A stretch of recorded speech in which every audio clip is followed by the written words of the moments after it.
Hello, everybody. I hope you can see our four wonderful people here, and you're enjoying the show already, because that was very energetic introduction. Let me start by introducing the topic. By the way, I'm Berge Ayvazian, and I was asked to help organize this panel on cracking the exit puzzle. In fact, the exit is quite a puzzle, so we're going to have a lot of discussion here. Many of you are just starting your companies and have not even thought about what happens after you raise money, much less how do you exit. But one of the things I always do when I'm asked by companies to invest is I ask them, what's your exit strategy? Because as an investor, it's important that people understand what their method is of recouping their investment. And that doesn't mean the company dissolves. That doesn't mean the founders leave. That it means that investors somehow get a return on their investment, and it requires some form of exit in order for that to happen. So I'll ask the guys about whether you plan your exit from the beginning or whether you wait until everybody's demanding an exit before you do it. Preparing for an exit can take a while, and we're going to hear about how companies in different stages have been able to accomplish that. So from there, we'll try and bring our panelists to the discussion. The first is Adam Kablanian, who is sitting in Germany. Say hello, Adam. Hello, everybody. Great. Glad to be here. Yeah. He'll introduce himself and his companies and what he's been doing very quickly. Al Eisaian is in Los Angeles, right, Al? Yep. Hi, everybody. Unless you're on the farm somewhere. Not today. Okay. And Ari Khatchikian is in New York. Hi, Ari. Hi, everybody. Nice to be here. Okay, great. So let's start with Adam. Adam, I've known you a long time, and you seem to have done more things than one lifetime could require. Why don't you tell us from the beginning how you got involved in the semiconductor development business and Virage Logic, and where you took it from there? Thank you. Yeah, I've been lucky enough to ride the Silicon Valley wave. I'm just started as a memory designer in semiconductor. In 1996, I formed Virage Logic to make embedded memories, and it was a consulting firm with two people. Then I started figuring out how to make products. Before we knew it, we were making good products, and there was more demand, and we raised capital. I was not thinking about acquisition or merger or going public. I was just building the business, get more customers, more traction. And within 40 years, we were public. All of a sudden, I found myself as CEO of a publicly traded company. So that was a steep learning curve, and we'll discuss that. And then in 2006, I kind of retired because I was so exhausted to build a company from scratch and take it public, and became #1 embedded memory provider. Ultimately, we sold it to Synopsys, which had a strong presence in Armenia. And subsequent to that, I made several investments. I did 3 different CEO assignments. I'm on the 4th one. I was able to sell 3 of them. And now this is about a year ago, I decided to move to Germany, get into an industry that I don't know anything about. And this has been a challenging for me. So I'm trying to figure out myself how to sell the company. So shall I sell it, go public? What do I do? So I am kind of in the same boat with the rest of the audience. So it'll be exciting conversation. I think it will. And in fact, you can share the process you're going through so we better understand what's the thinking and how far in advance do you have to work on it. Yep. Al, I've known you about as long as I've known Adam, I think. And in fact, if I'm not mistaken, I was one of the investors in your first company. Is that right? Yep. So tell us the story of how Creation Point became Integrien and how you got from there. Sure. Unlike most of the audience, I'm I'm an engineer, but I would not insult anybody today calling myself an engineer. But I've always been pretty good at conceptually understanding ideas that could bring new products and services to the market. But Creation Point was started as a consulting company. But we, right from the get-go, we had the goal of raising capital and building products. That company was created in 2001. As a matter of fact, 10 days before 9/11. So when we started the company, we felt like we had good momentum, and then 9/11 happened, and then we had to kind of reconsider what our strategy would be going forward. So we became a consulting company, and so for about 2 years we did consulting to kind of pay the bills and continue to build the product. Whatever money we generated, we put it right back into building our product. And then fast forward about a year and a half, we decided to go back out to the market because I had been a consultant before. I was not interested in the consulting model, and so we went back out middle of that next year, and that's when you and a few other people got involved.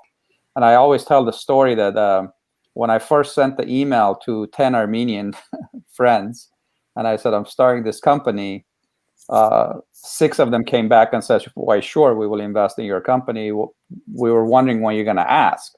And so it was a very difficult transition for me to actually ask for money to raise, because that was my first round of capital I was raising. I always felt like I gotta kind of bootstrap it, and I gotta save enough money to start a company and all that stuff. So the initial 6 people that invested were all Armenians, and they were incredibly helpful. Berge, you yourself, of course, you set up many meetings for me, and I learned a lot through that process. And then about a year after that, as we kind of built our initial product, we raised our first round of capital from a company, Clearstone Capital Partners, which then became March Capital, and then off we went. So then Creation Point became Integrien, and so that was in 2005. And then rapidly we started, putting points on the board. Again, it really comes down to people and products, right? It's like being focused on what you're building, what problem you're solving. And then in 2010, of course, VMware acquired the company. At that time, we had 19 people in Armenia, 37 people in the total company. And now, of course, I think VMware is up to like 250 or 300 people in Armenia. And it's been a good base of training a lot of people. Just one last thing to mention about Integrien. Our focus right from the get-go was not outsourcing. I have always been hell-bent on the Armenia-based Armenian engineers and product designers and what have you to be involved right from the get-go on what we're building, what we're being in the market.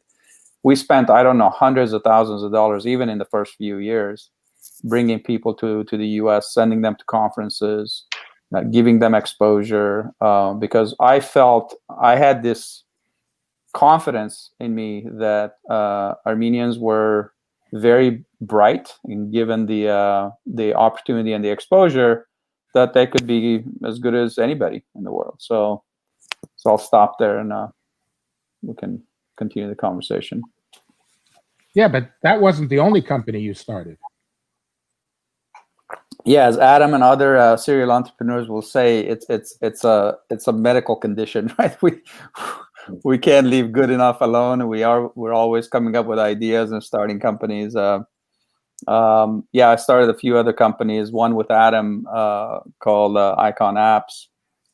The timing of which was quite interesting. Right after the 2008 downturn, 2008-2009 time frame.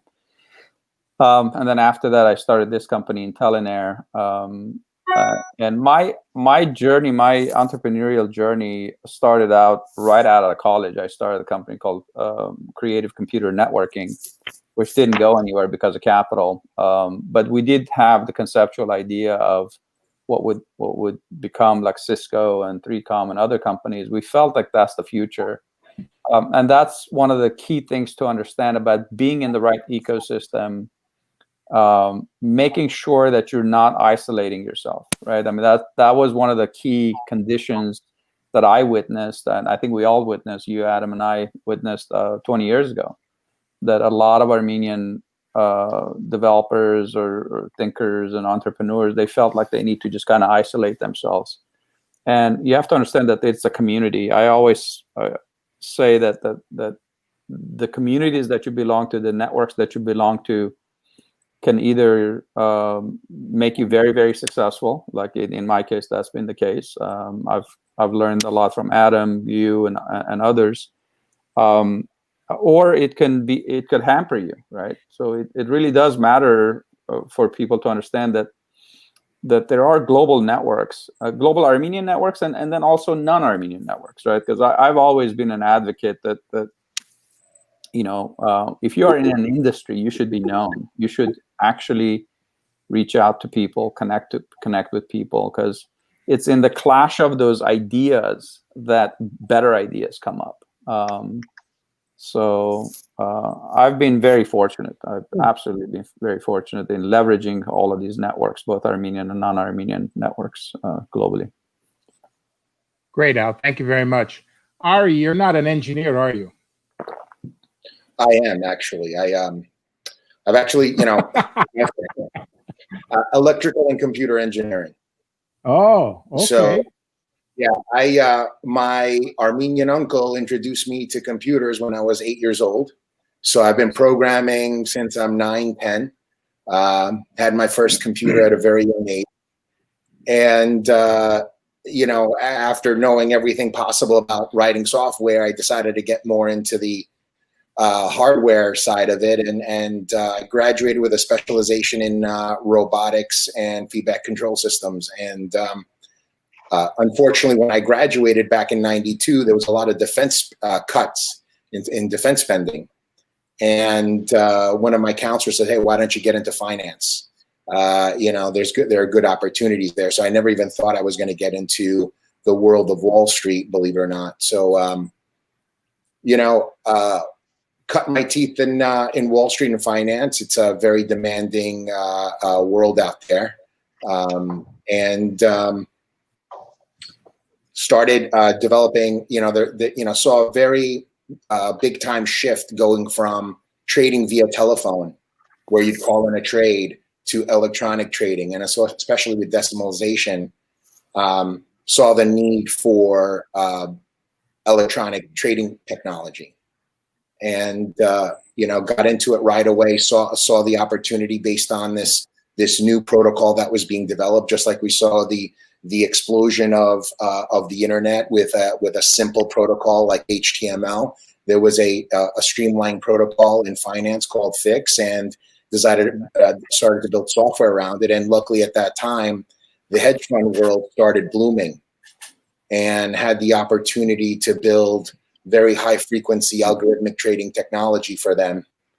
And, that's how Portware really launched. It was really, based on the fact that the world is going to change in the world of trading technology. So, went through, it's interesting going, transitioning from an engineer to constantly breaking that envelope. So, you're very comfortable with, let's say, technology. But the one thing that I see as well when I meet with other companies, they never really overlap their skill sets. It's normally someone very heavy technology based, but there's a bigger world to that. So as we were growing the company, you needed to learn that, listen, if your technology is not valuable or useful, and there's no way that you can educate people on your technology, then it means nothing. So you could sit there and create the greatest technology that you ever wanted to, but if no one knows about it, doesn't understand why it brings them value, and there's no way that you can show them how to extract that value, your company's never going to succeed. So the one thing that that I realized is that as an entrepreneur, you have to wear many hats, and you have to break yourself out of that envelope of, I'm that comfortable, circle where, this is what I only do, and that's what I'm an expert at. So that's, so we had the company for over, close to 20 years, and fortunately had the opportunity to sell it to a public company, FactSet, in 2015. Fantastic, fantastic. I think that's a great introduction to our three panelists, and thank you for giving us the inside story of how you got from here to there. What I'd like to do, though, if we don't mind, is switch into the panel discussion mode. And very quickly, rather than have me pose the questions, I'm going to ask you guys to question each other and start having a real dialogue. Al, I hope you can handle that. Hard, but I'll try. On your shoulders. Okay. Cool. So I started the conversation by saying it's important to start thinking about your exit from the beginning of your startup. That was my proposition, but I'd like to validate that. Al, when did you start thinking about exiting, or what the next step was once you started Integrien? I mean, we as all entrepreneurs were, or I as most entrepreneurs were, kind of very ambitious. We thought that we can take it all the way out and take it public. And so the exit for me from day one would be a public company. But to be able to do that, you have to remember the networks that I was telling you about. You really have to build a network, continuously build a network to be able to do what, let's say, Adam was able to do, a decade earlier, taking a company public. So I was not really thinking about the exit much. I was just, honestly speaking, when you're a venture-backed company, you're just scrambling every day to put points on the board, build a product, recruit, go after customers, make sure that customers are happy. And I didn't really think about exit until maybe after 2008, the downturn. It was like, okay, there's other options, right? Because funding just basically vanished, right? It's just within a 6-month period, it was just like nobody was investing because everybody thought that the sky was falling and what have you. As I've kind of matured, I now know that my advice to entrepreneurs would be understand what ecosystem you're playing and understand who are the humans in that ecosystem that have influence, and understand your exact niche that you are building and the exact differentiation that you're bringing to the table that other people don't. Now, obviously, all of the big players, in our case, it was IBM and Computer Associates and BMC and VMware and HP. They all kept telling us, we have more PhDs that you can count, and we will do circles around you. Whatever technology that you come up with, we're going to bury you. As a matter of fact, one of the IBM guys told me, he goes, we have 4,000 patents in the area that you're focused on. So to me, it was more like, okay, if they're taking the meeting, and these are all these big boys, if they're taking the meeting, obviously we have something. We're onto something. It's really a different approach. So more focus on building the product that you believe it has a differentiation and has a different approach than the main players that are in the marketplace. And that will give you the opportunity for an exit. And what I've learned in this business, for instance, is we know all of the key people, key decision makers in the top 13, 14 brands, global brands that are global ag. We know all of them. I personally know all of them. So it takes time. It takes time for you to build these relationships, but it also makes sure that it validates your differentiated product, right?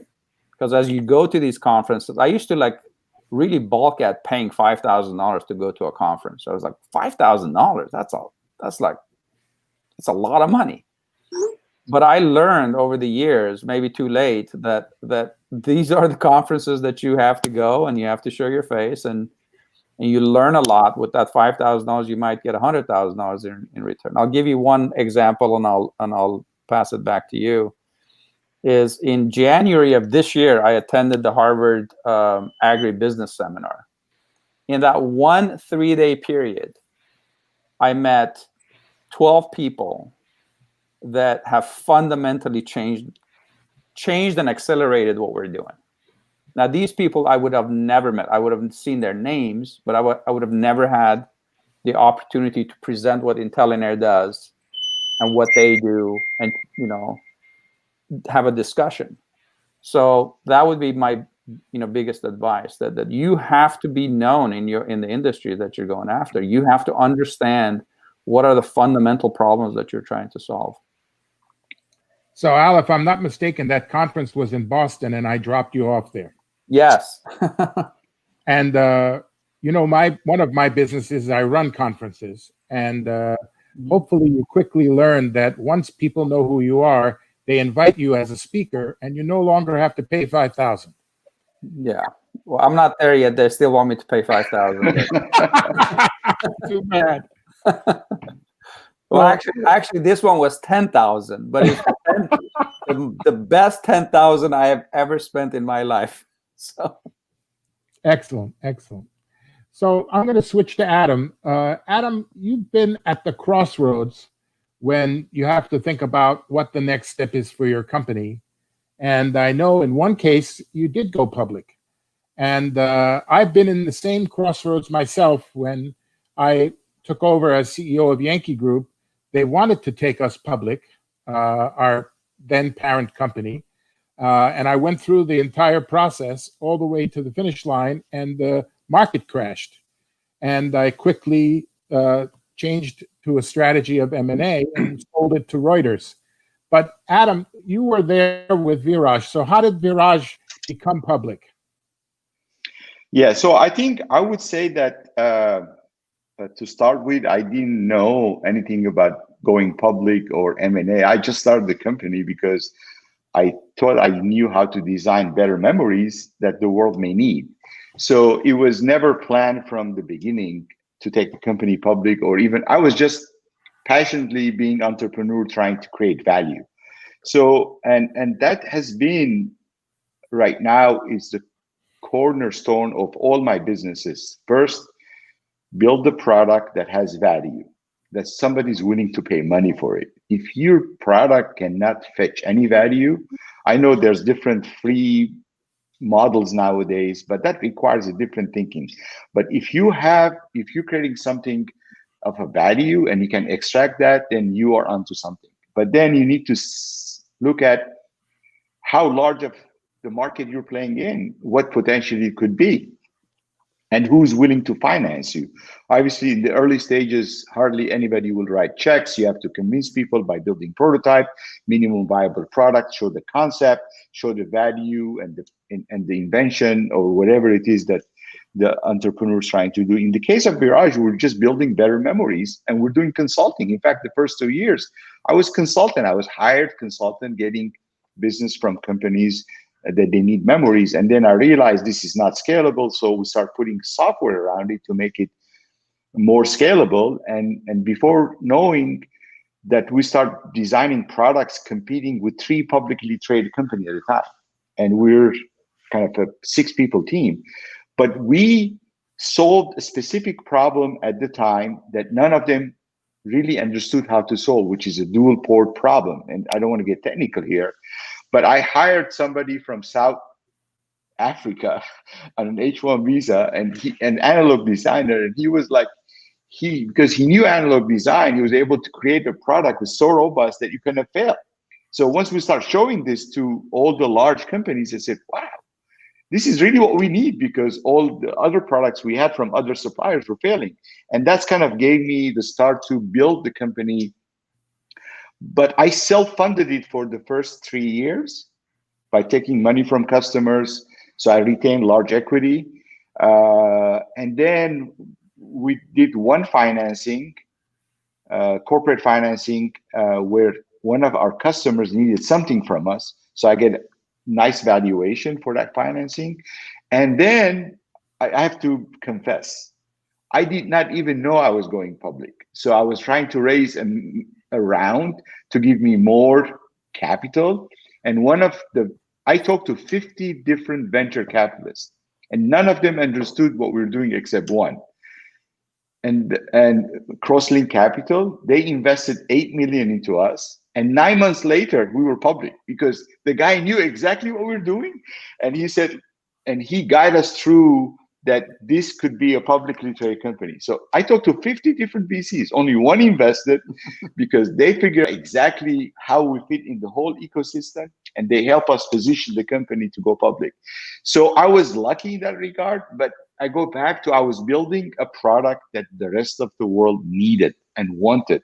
And we were kind of the only game in town differentiating this type of product, the dual port. And the rest was history. Then, of course, I was in Armenia, India. We built 700 people workforce. And my motto was hire the best people regardless of where they are. So when we went public in 4 years from the start, we had six design centers, 4 in the US, 1 in India, 1 in Armenia. And we're just growing everywhere. It was crazy time. So I was lucky in that regard. Again, I did not plan it. It just happened, but I go back to the principle. But I'd like to share one other experience with the audience about now we're public. I was running publicly traded company, and I stayed as a CEO for 6 years. And I learned a lot, how to talk to investors, how to do marketing, how to do sales. I mean, I had to learn all that, on the job.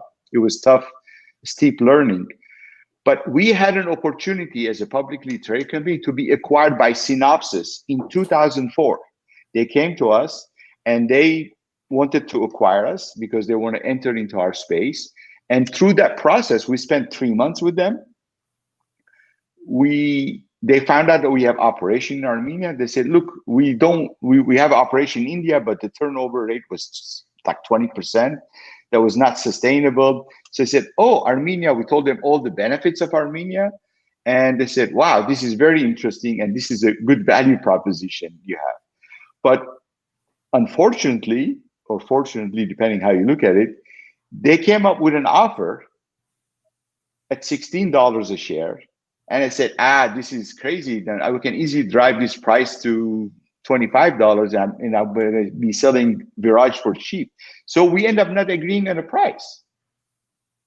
So the conversation fell apart. Then they went independently, start establishing themselves in Armenia by buying smaller entity, HPL and others. And then 6 years later, they came back and acquired the company at $12 a share. So what I learned, the timing is important, and you need to know, as an entrepreneur and see, remember, I was just going skyride. I said, it's going to go to 25. I'm going to be the next Synopsys. But I didn't realize that I had limitations, not just personally, but the ecosystem. And had I taken that offer, I would have been richer and everybody else would have made more money. So the lesson I learned, I tell entrepreneurs, I take the company public in 2000 at $12 a share. 10 years later, we sold the company at $12 a share. So from a share point of view, we have not built any value. But during the process, we became the go-to embedded memory company. Until now, 10 years later from the acquisition, Synopsys is the #1 in embedded memory. So we built something that lasts and still #1. So, I take great pride in helping achieve that. But lessons to entrepreneur, if somebody's trying to acquire you, and I know you're ambitious, you want to get more value, but sometimes that's not the smartest thing to do. So look at all the alternative and look at your ecosystem, as Al said, understand what are the risks of attaining higher value versus selling the company at the time that there is offer on the table. And of course, since then, I've been now more pro if there is an opportunity for M&A and the price is right and investors make good money and everybody's happy, I will definitely go for it because things can change easily. There are M&As that it's about to happen, but because of an event like 9/11, everything stops for 2 years. Now you have nothing. You're sucking wind for a while, and you may go out of business because you don't have financing. So I think you need to look at not just your space and your company, but the whole ecosystem and global geopolitical trends. Currently, go back to the company I'm the CEO of, we are taking advantage, for example, of raising money from China, because China as a country is relying on one material supplier, which is US based for their organic LED material. And China strategically decided about a year and a half ago to decouple from the US. So they're looking at entities in Europe and elsewhere that they can decouple from the US for strategic reasons.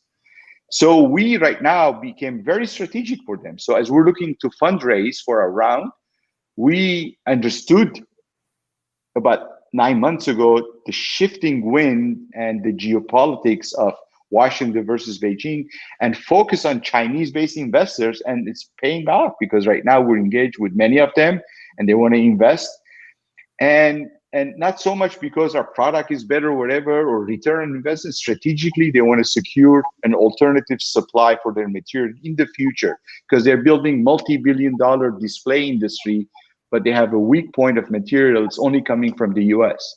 So again, you need to understand the whole ecosystem and position where you get funding or potentially could be acquired, by the person who's investing in you, or potential M&A, by understanding the whole supply chain and not just your own specific market. And I'll stop at that. Terrific. That's great. That's great insight. Ari, I wanted to take a little deeper dive on this question, because Adam raised the issue about risk. And, he delayed his acquisition and never achieved the price he was looking for after his IPO. So there is risk in whatever decision you make, not just for you as the founder or co-founder, but for your key executives and your investors. And in fact, oftentimes it's the investors that motivate you to go to the next step, either to go public or to have the company acquired. So in your experience, how do you value that risk, and how do you measure what the timing is for what you're going to do next? Well, it's, hearing how everyone has started their companies, I actually had, I came from a different angle where I had a profitable consulting company. So I was generating revenue because ultimately I wanted full control of the company, having a vision, seeing the length of the runway that we had. I believe Adam mentioned before, if you look around and you don't see competitors that are really pushing the envelope or that you can overcome very easily, and we actually were able to catch our competitors in about 14 months' time with our technology. And after that, there's no other game in town. And the moat, the other key factor is the moat. How easily is it for someone else to enter and do what you're doing? Fortunately enough for us that all the brokers were building their own technology systems, but that set up sort of a conflict of interest for our customers. So what we saw was that we have a certain length of a runway. And the number one thing when you're selling a company, whether it's to private equity or a public company, is, well, what are your revenues? What are you actually producing? And, only smoke and mirrors can only go for so long. If you are a profitable company, and the multiples are great for comparables in the industry when those companies are selling, that's the right time, I believe, to sell. And that's what happened with us, actually. We were profitable and the multiples were very high. And we were able to fit a strategic need for the acquirer. But there are a ton of risks. The risks are, we felt this early on because this was not our first dance. The risks are, as a founder, you're going to dedicate a lot of key resources in your company to start putting together slides, presentations, handle pitches. And these key people are very vital in the company moving forward. So there's risks in terms of your current company when you're going through an acquisition mode, or when you're when you're entertaining a potential acquirer where you're taking your focus off the ball potentially. You have to be very, very careful with that and puts everything behind. Another risk is also the change of morale. Rumor spread, oh, we're looking at potentially an acquisition. How do we feel on it? So you need excellent communication within your company. Another thing that we did was we set up a very strong management package. At the end of the day, we were able to structure a package with everyone before any deal was on the table. You don't want to lose leverage. At the end, when you cut a deal with a company, at the end, they're going to say, well, all right, we'll acquire you for X, but wait a second, some of that value we're going to have to dedicate to management. So what we did ahead of time is, knowing that, there was a good chance that we were going to be acquired, we sat down with management, we sat down with key personnel within the company, and we already structured deals with them that if the company were to be acquired, this is what you would be getting, essentially. So that's what we did there. And there's a ton of risks all around when you're dealing with an acquisition, and also even client risks. Oh, we hear that the word travels so fast. Believe it or not, you think you're hush hush, but there's client fear, which is, oh, there's talk that you guys may be acquired by so and so. What's going to happen to me?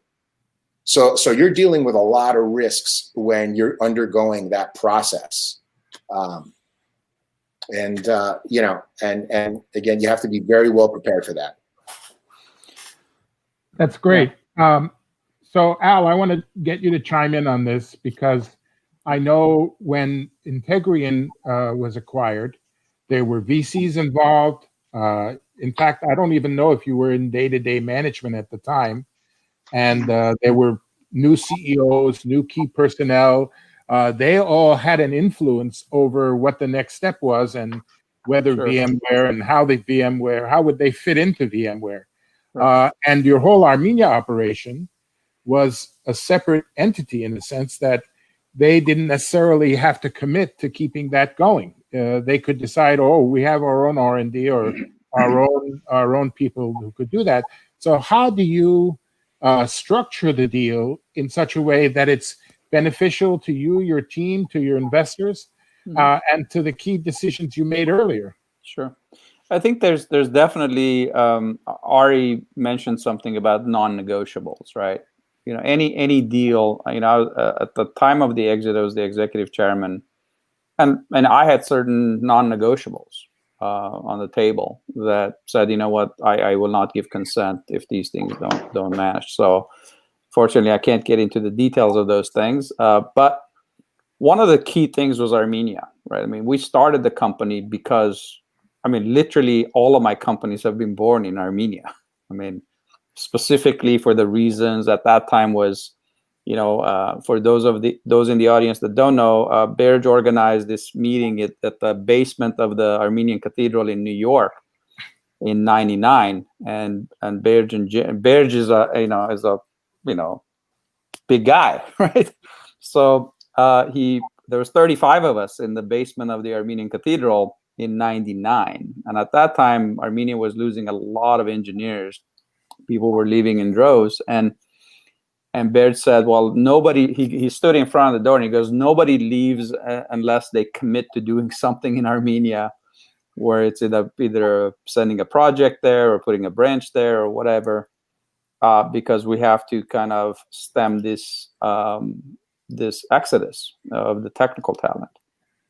And so for me, it was always about maintaining the Armenian workforce. And there were many attempts that, we'll basically move everybody to Bulgaria. We'll move everybody to Israel. We'll move everybody to Czech Republic. We'll move some of the people to Silicon Valley.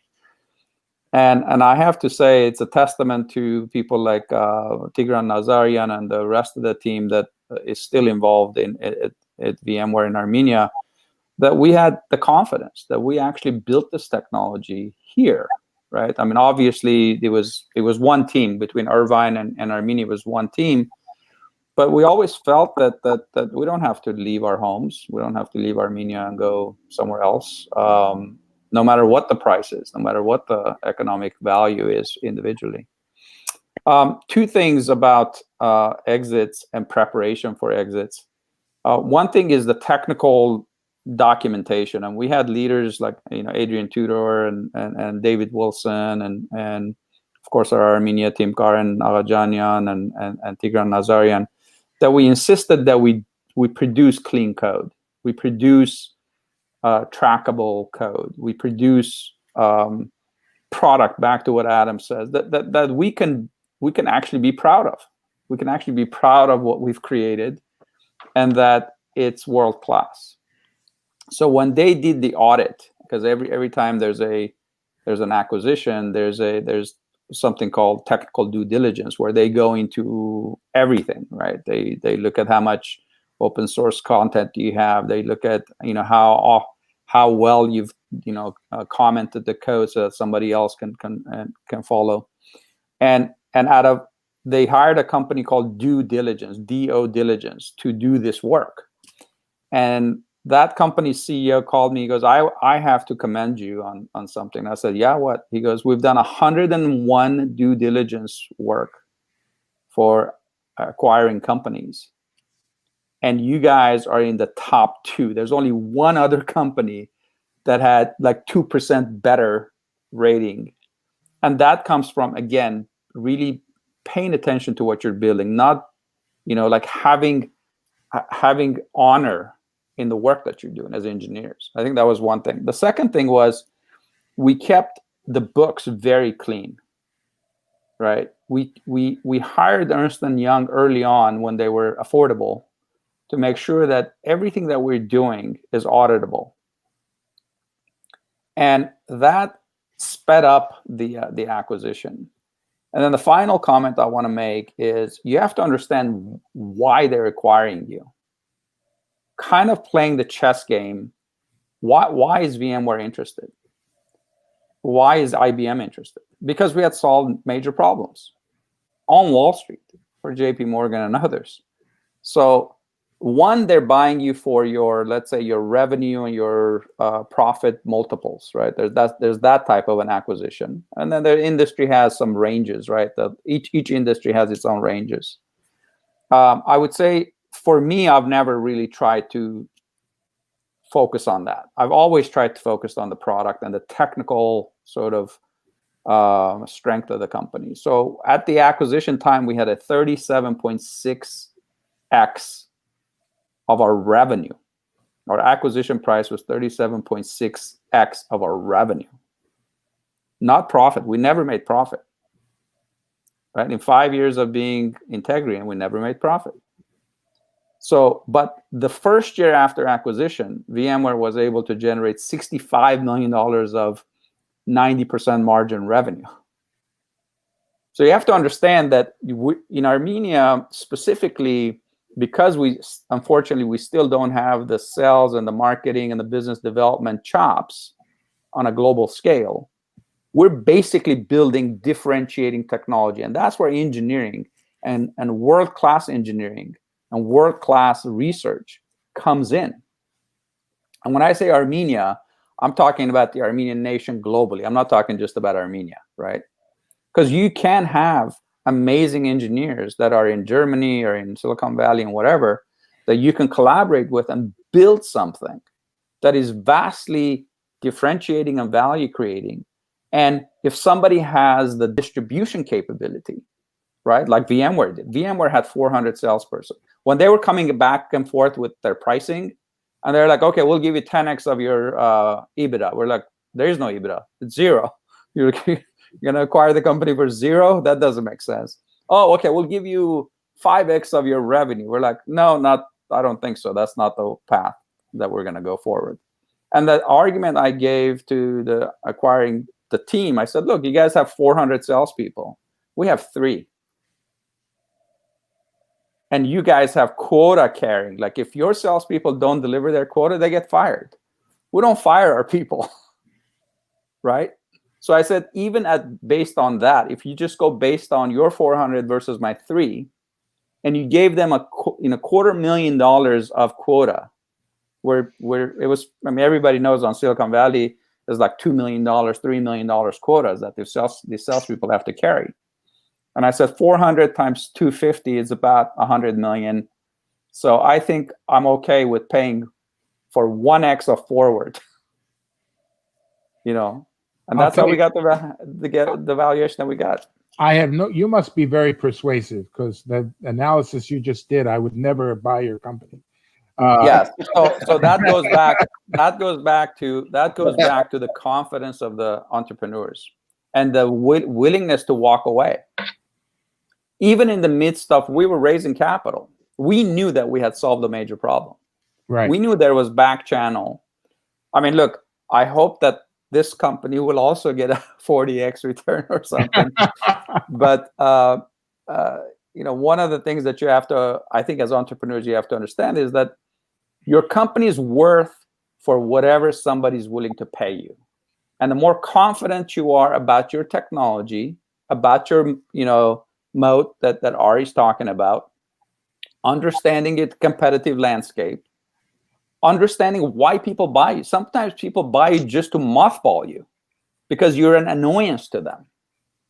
I mean, think about the number of acquisitions that Cisco has done or IBM has done. They've just mothballed it. They bought the company, paid $100 million and said, you know what? You don't need to work on that shit anymore.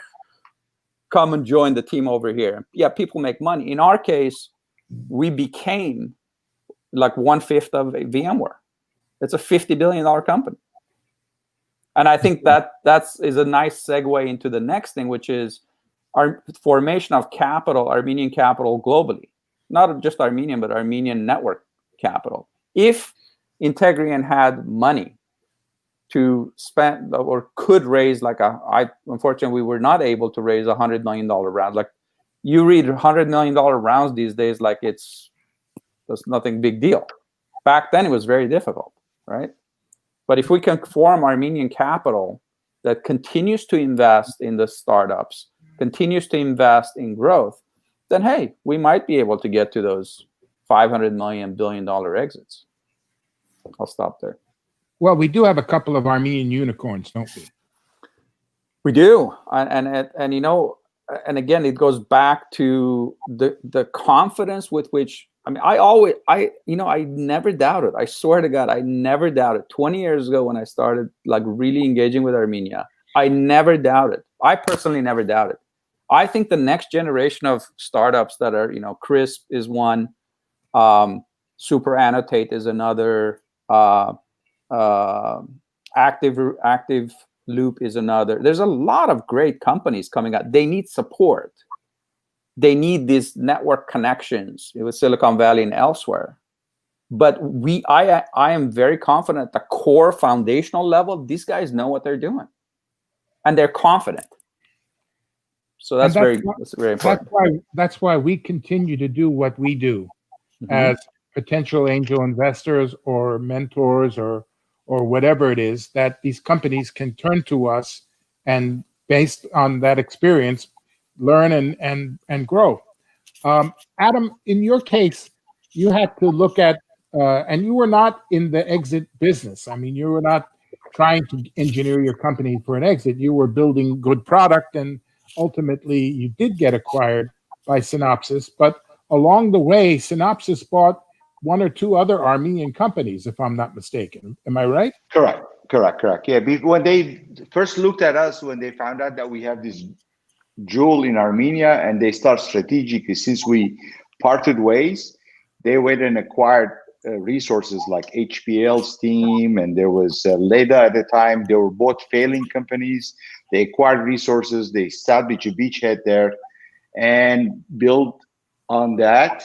And so naturally, later on, when they acquired us, then they bolt everybody together. Now it's one of the largest employers of technology in Armenia. In fact, 20% of Synopsys workforce is in Armenia. So that was, I think, smart decision on their part to recognize they didn't even know where Armenia was. Exactly. and basically because they had a problem of building teams in India that are stable, because their turnover rate was 20%. They've hired people, they train, and they leave. And we showed them data from our India operation. We had 150 people in India and 150 people in Armenia, Our attrition rate in Armenia was 3% because people were immigrating to Canada. In India, it was 20%. It was obvious that why Armenia was attractive. Plus, they have, of course, the higher quality talent. So it really worked out for Synopsys in this case. I wish I sold it at 16. That's all I can say. Well, I was going to say, both of you didn't necessarily get a big return for your investors, right? You or Al. I remember back then, I was glad to get my money back, but we didn't get a huge upside. I mean, I got a huge upside because I never got any VC money. So when we went public, I owned 35% of the company. So I made well there. So I have no complaints there. It's just that the timing wise, it could have been better had I known. And I applied that knowledge in 2016, where I invested as an angel investor in a company in an equipment space, which is not semiconductor. And the 6-people team, and we built the technology. So I was investor, then I became a chairman, and they made me CEO to turn the company around. We're running out of money. So I had 2 options. One, to get money, $8 million from venture capital from Korean company, Samsung, or sell the company. And I looked at my team, and they all wanted to take the $8 million, build this next applied material. Then I went to the board. I said, look, I don't have the team to build anything. It will be the $8 million that we will get. We will squander it. And then I start looking an alternative, a German company who wanted to buy our technology. So I was able to sell it for 16 million. And everybody made 2 times. And in retrospect, that was the best decision I made. And everybody was happy. They get money because 2 years later, that company folded the business that they acquired because there's no way the 6 people are going to make anything out of it. So learning from the Synopsys experience 10 years later, I kind of applied for another situation. Again, this is part of what you learn, looking at what your team is able to do, what the alternatives are, and make the decision that really is good for everybody. And until today, some of the people who were against us selling, they thanked me for that we made the right decision to sell at the time. So first of all, I want to remind our audience that they have an opportunity to ask questions. I have a bunch of questions that have already come in. And at the same time, I want to keep our discussion going. I admire both Adam and Al because they've both gone through the cycle of selling companies, and they're serial entrepreneurs. They go back to scratch, start something new, and in almost every case have a workforce in Armenia or have some link back to Armenia to make sure that Armenia benefits as you do from the efforts you put in. And I know you'll find something from your German company, Adam, to... I already did. I already have a team working into making, but it's not official yet. But we're working. Oh, well, we won't tell anybody. How's that? Okay. Yeah, except the 200 people who know what we're talking about. Anyway. So Ari, in your case, I don't know if you've had the opportunity to either visit Armenia, to start thinking about a workforce or a team in Armenia, or even, let's say, starting a new company in Armenia. Have you been at all exposed to the Armenian side of this? Not as much as I would have liked to. We had an issue with our company where one of my top senior developers actually messed up their visa and had to go back home, and they were a really critical piece of the puzzle, and had to go back to India. And so I said, all right, why don't we just start an office there? Keeping that person in the organization. And, I am very proud of the Armenian people. I know how, what an intelligent group I continue to see. I'm so proud of the Armenians as to what they've done. Unfortunately, I did not have the opportunity to start something there. Looking at, some of the new companies there, there seems to be really good opportunities. So, there's always a possibility. It all, listen, if you can grow the Armenian community, you know, and continue to make them successful, why not? So I'm planning another meeting in the basement of the church. And we're gonna Is that the one on 34th and 2nd? Is that the one on 34th and 2nd? Yes. Yeah, I was married there. Yeah. I was married at that church. We'll bring you a bunch of ideas, and you won't let you out until you do one of them. Okay. All right. As long as they're profitable. That's your job, to make them profitable. You have to make them profitable. Yeah. I noticed the question out here, which says how to figure out which acquisition deal is best, from Angelica Simonian. Is best for a startup. Is it an asset deal or a stock deal? That's a very good question.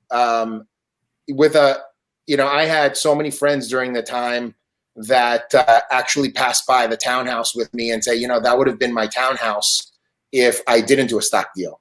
You know, if you know, and you have to be very careful about this. I think you want to set a goal for yourself as the founder, and you also want to take care of your employees. We've always done that. We always made sure everyone was taken care of, and say to yourself, well, you know, if I do a stock deal and that's based on the company's performance, that's out of my control. What do I know about the company? Take that into consideration. On an asset deal as well, I mean, listen, the more cash you have up front on the deal, the better is for you. You can go ahead and live to fight another day, let's say. So that's also important. You know, we were offered a mixture of both, but growing up in the ranks of Wall Street and seeing what's happened to so many of my friends of mine that had gone and taken stock deals and they've ended up with nothing at the end, you know, I prefer to go to an asset deal purely myself. But you know, technically, our acquired FactSet has done very well in the stock market, but our management team has done very well along with them. So that's the best that I can answer that question. And how long have you stayed aboard since the acquisition? I actually, you know, by design, I did not want to stay along at all at the end. I wanted to create a company that an acquirer could say, listen, I'm buying a complete package. So I created a very strong management team, because at the end of the day, the fire and the passion within me to go ahead and create something, that fire, I know at a public company would be very difficult to achieve. And everything came out to fruition. All my key executives, my top people ended up eventually leaving the company because they couldn't accomplish what they wanted to accomplish, what they were so used to at our company. So I think that's one thing to also identify. As a founder, you wear many hats and you do a little bit of everything: sales, technology, you know, marketing. And the best thing that you can do is figure out how to replace yourself, because eventually in that sense, you're creating a company that can be packaged and sold to another company. That's what acquirers look in doing, other than having, oh, without this one person here, if they get hit by a bus, we're all in trouble. You know, that shows that there was not a lot of experience and foresight into creating and structuring the company. So what are you doing now? I'm investing. Excellent. We got a bunch of companies for you to invest in.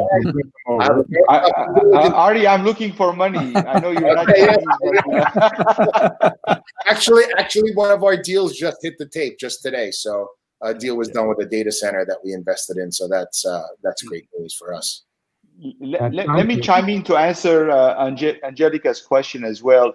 And obviously, the best is you can do combination of both, as Artie did. You know, get money off the table, so everybody kind of, you know, been working for a long time to see sign up success and investors get money, and also have some upside. Of course, if you have that option, that'd be the best combination. But also, you need to look at your acquirer. If your acquirer stock price is at all-time high, if they're a publicly traded company, obviously they want to use that currency to acquire you. Then that means the upside may not be as much, so there can only be downside. So you need to look at who is acquiring you, what's their stock value if they're a publicly traded company, and look at average over the last 2 years. You need to understand their business, what their potential is, what the synergies are, and then figure out how to negotiate stock or asset deal. The other important question that's not asked is, you need, as an entrepreneur, to know, is your company a technology company? Is it a product company? Or it is really a standalone company generating revenue? And based on that, you need to figure out how to fit into your acquirer. But if you are a technology company and you are positioning yourself as a product company, then there's a big mismatch. And usually you will fail to be, because then you ask for a valuation and you don't have all the infrastructure to create a product, but you're really technology, but you want a product valuation. So I think it's important for the entrepreneur to understand where they are in their life cycle and to position the target acquirer on a realistic assumption, not on aspirational assumptions. Yes, So- and recurring revenue is much more valuable than one-off sales. So whether you have a one-time sale and a 20% support, but recurring revenue is very valuable, and you get much higher multiples.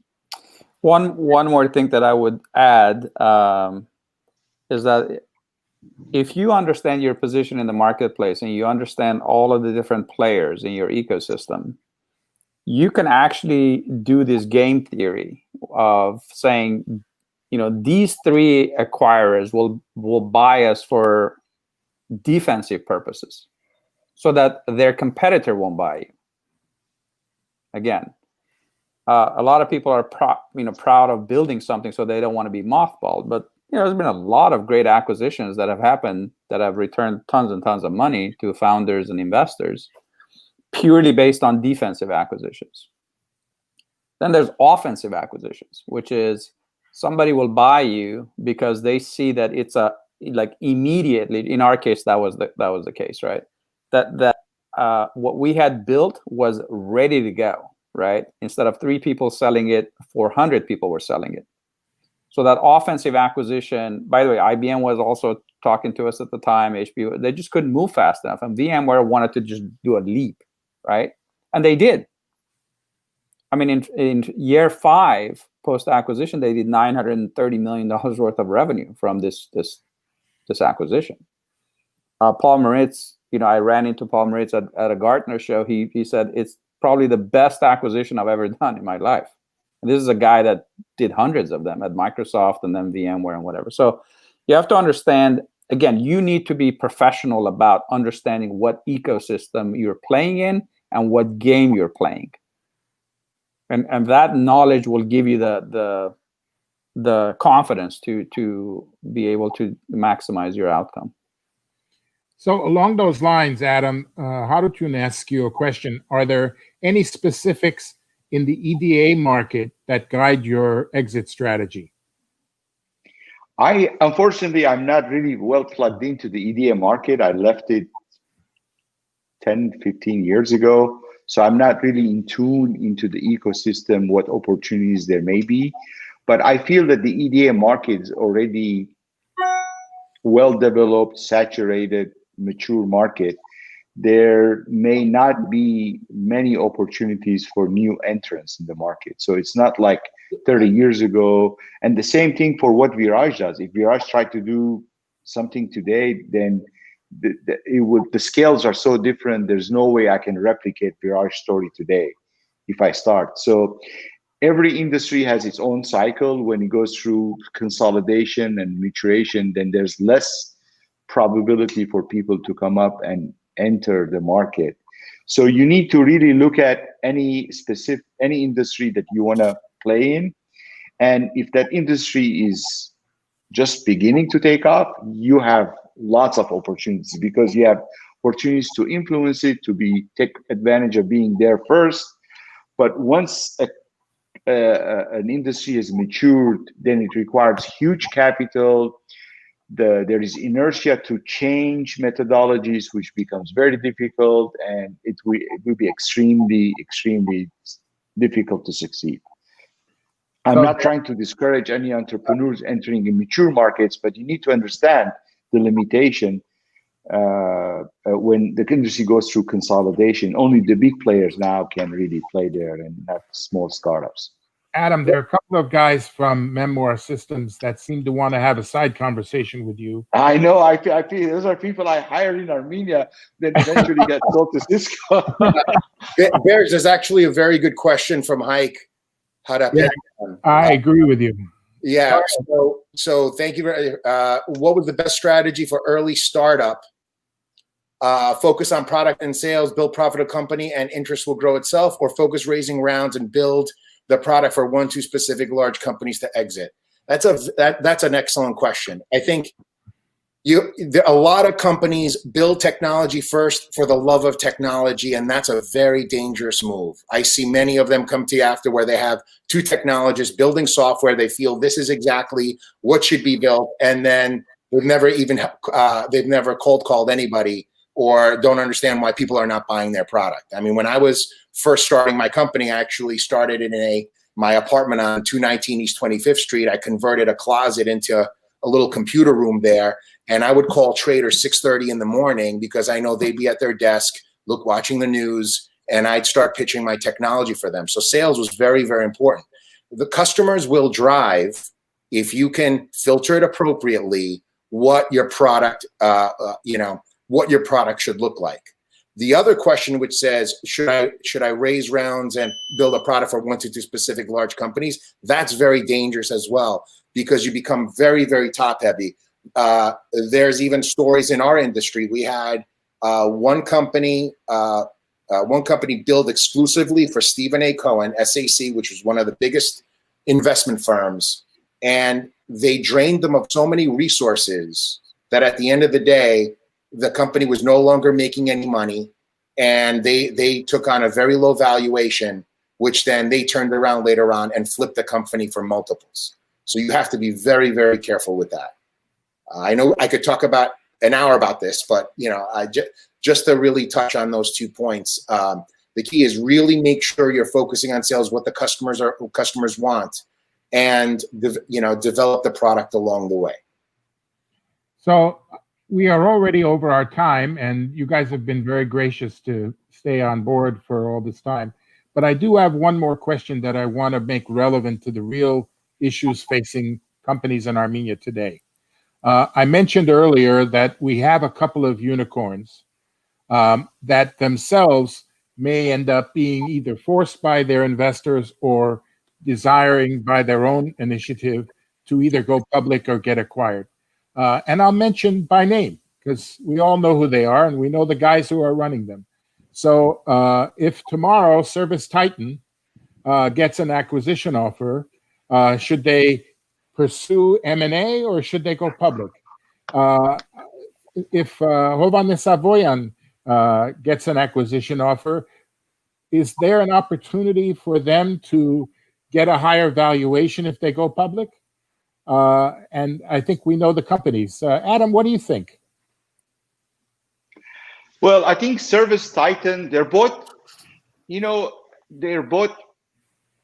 can potentially become a multi-billion-dollar public companies. So they have that potential because they have a huge market share or opportunity, and they have proven their business model.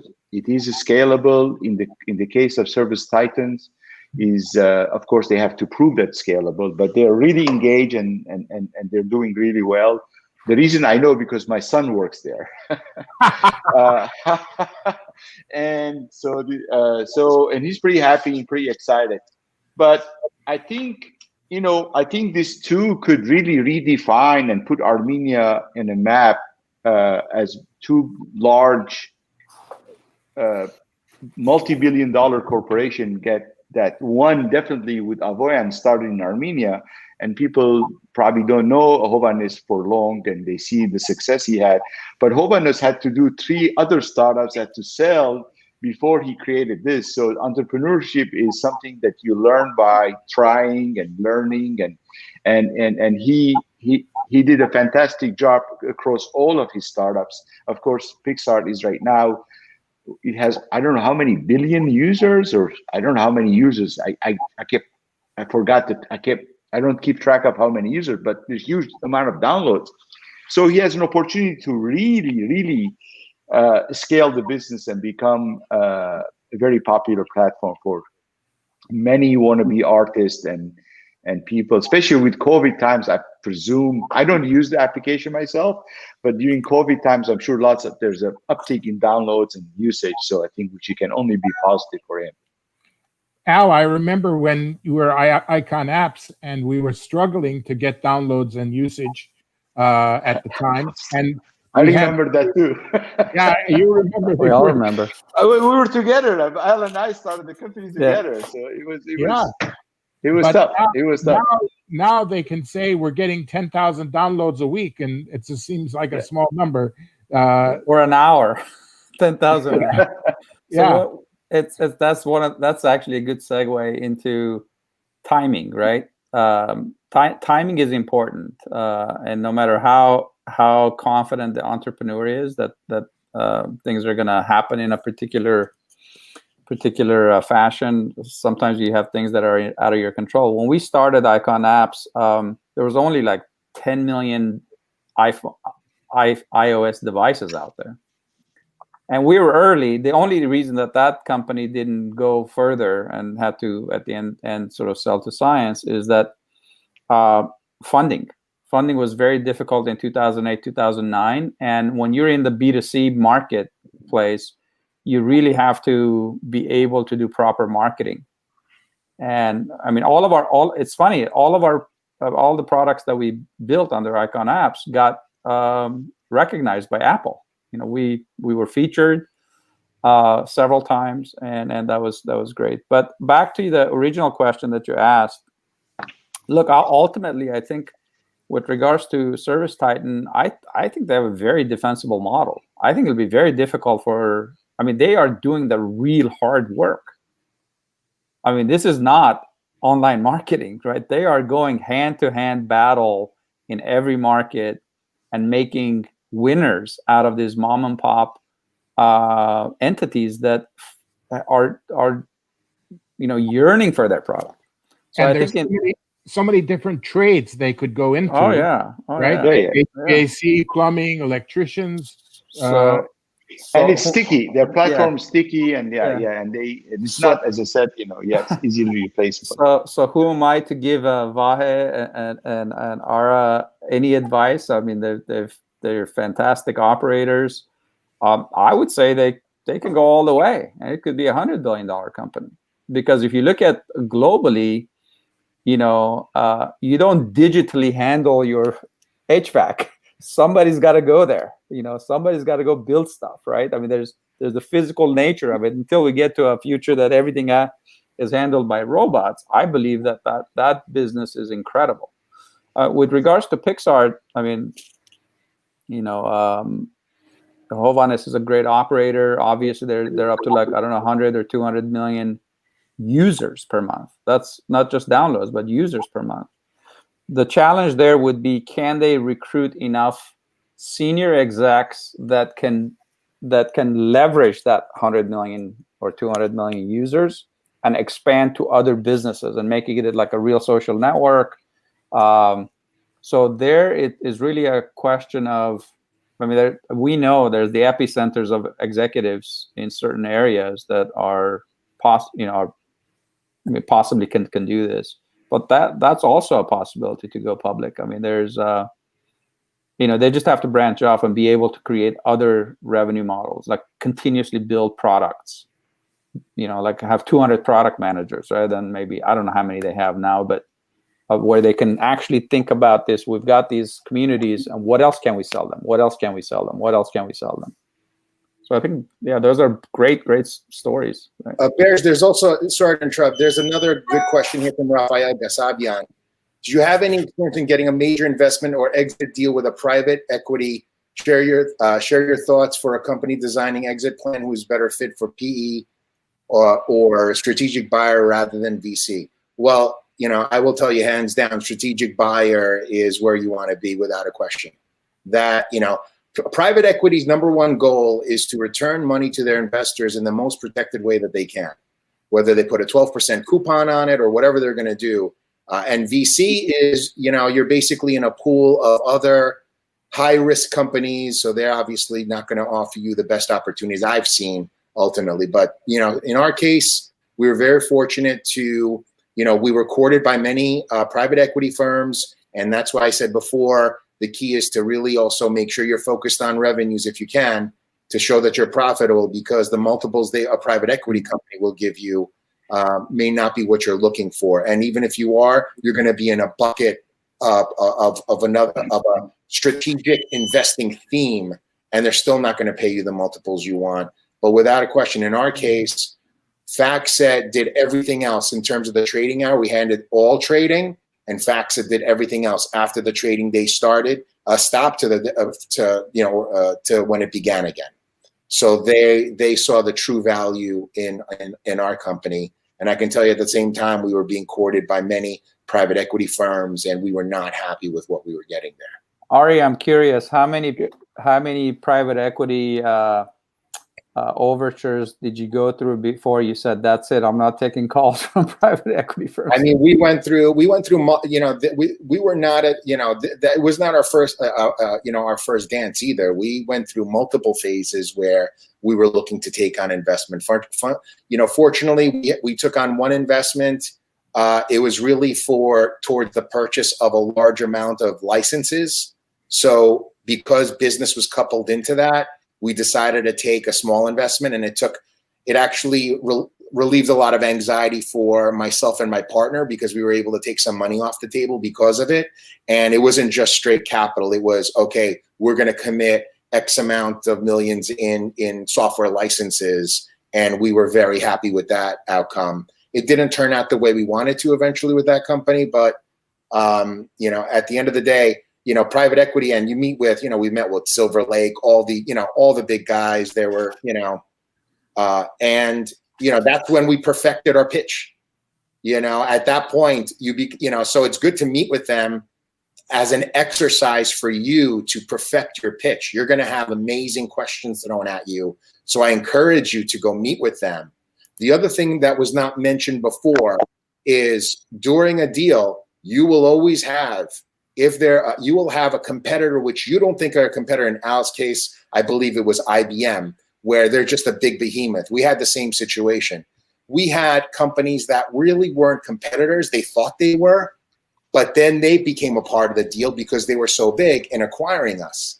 But now they get to go ahead and see exactly what's going on behind the doors, and really, we decided not to go ahead with you, but now we have all this additional information on you that we can use against you in our pitches. So that you should also be aware of. You can handle them, and I guess, you know, that's the best way I can answer that question.